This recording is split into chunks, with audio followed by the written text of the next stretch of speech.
A lot of times I have people come up to me and they say, "You work at my bank, right?" And I'm like, "No." They're like, "I know you from somewhere." And I'm like, "Yeah, I get that a lot."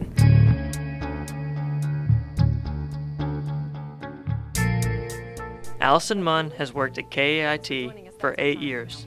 The last 4 or 5 have been on air.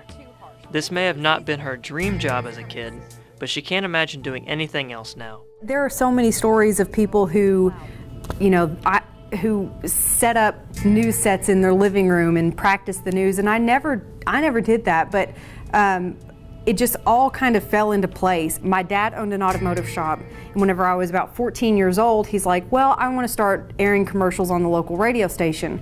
So my sister and I went to the radio station. She was 4 at the time, and we aired these commercials. And the guys at the radio station were like, "We really like your voice."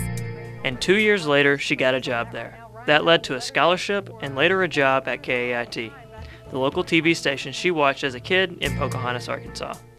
Now, she gets to tell stories to all the people she grew up around. I love a lot of stories are difficult to do, but whenever I have a story that I have the opportunity to be creative with and tell just a fantastic story, not just through words but through video too and through editing, those are 2 of my favorite things, are going out and shooting video and getting down on the ground and getting close shots and rack focuses and stuff like that, and then coming back and editing it into just a sequence that looks fantastic.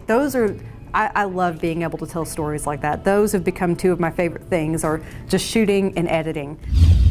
And here's a look back at some of our top stories tonight. Walnut Ridge Police. They've taught me how to be, I guess, more comfortable.